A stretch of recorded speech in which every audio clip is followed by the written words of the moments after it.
بين التلميح والتهديد، ماذا حدث بين أحمد السقا ومها الصغير؟ لا تزال أزمة انفصال الفنان أحمد السقا والإعلامية مها الصغير تلقي بظلالها على الوسط الفني بعدما تأكد بشكل رسمي طلاق الثنائي.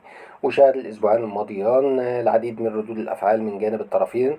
ففي الوقت الذي أكد فيه أحمد السقا على احترام لزوجته واعترافه بحقها في الزواج مجددا، خرجت مها الصغير بردود فعل غير مباشرة وصلت لذروتها اليوم بعدما نشرت بيانا هددت فيه بالإجراءات القانونية تجاه كل من ينشر شائعات بحقها ويتعرض لحياتها الخاصة. وقالت مها الصغير في بيانها نصا عبر حسابها على فيسبوك: لقد التزمت الصمت طويلا وتحملت ما يفوق طاقتي، ولا عن ضعف ولا خوف بل احتراما لنفسي ولأبنائي. كنت دائما أؤمن بأن الكرامة تكمن في الصمت، وتابعت أن صون البيوت أولى من الخوض في التفاصيل، لكن يبدو أن هناك من لا يقدر ذلك فيطلق الكلام دون وعي ويخوض في أعراض الناس بأحاديث مغلوطة لا تمت للحقيقة بصلة، غير مدرك أن وراء كل كلمة قلوبا تتألم وبيوتا تتصدع.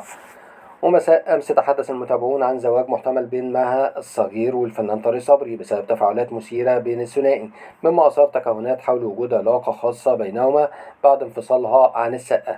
وحرصت مها الصغير عن دعم طارق في مناسبات عدة، منها تهنئته على تكريمه جائزة أفضل ممثل عن دوره في مسلسل حدوتة منسية، حيث علقت قائلة عن جدارة لا يرد عليها: شكرا يا مها يا صغيرة. وقرر طارق ومع التفاعل ذاته عند تكريمه للمرة الثانية، حيث قالت له مبروك، فرد قائلا: شكرا يا ست البنات. كما أشادت معه بأفكاره حين صرح بأنه لا يقبل أن يكمل له أحد ما ينقصه، لترد عليه: وأنا ضد جدا كمان. فرد قائلا: أكيد. وبعد ذلك خرجت صفحة غير موثقة للفنان أحمد السقا عبر منصة فيسبوك للرد على أخبار زواج طليقته من طارق صبري.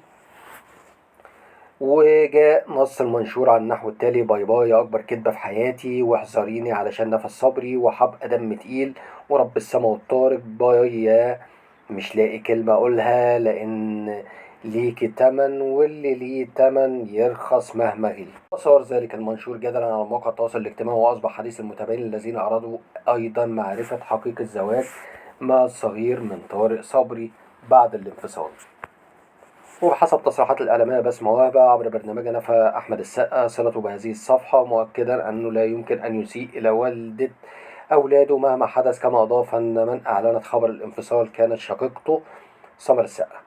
لوحظ أن الصفحة التي نشرت المنشور قد تم إغلاقها خلال الساعة الماضية نهائيا، وهي صفحة تم إنشائها 2015، وكانت تحمل صورة تجمع بين الفنان أحمد السقا ووالده والفنان الراحل أحمد رمزي.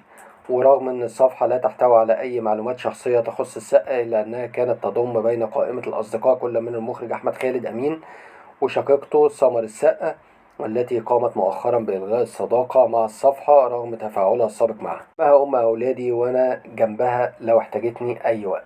بهذه الكلمات رد السقا على حديث المتابعين خلال الساعات الماضية عن زواج محتمل لطليقته مها الصغير بالفنان طارق صبري. وأضاف السقا في تصريحات خاصة للصحفي أشرف شرف: أنا مش فاضي أرد بتلميحات ولا بوستات، أنا مشغول بالسفر الإمارات والسعودية للحج وقبلهم فرنسا.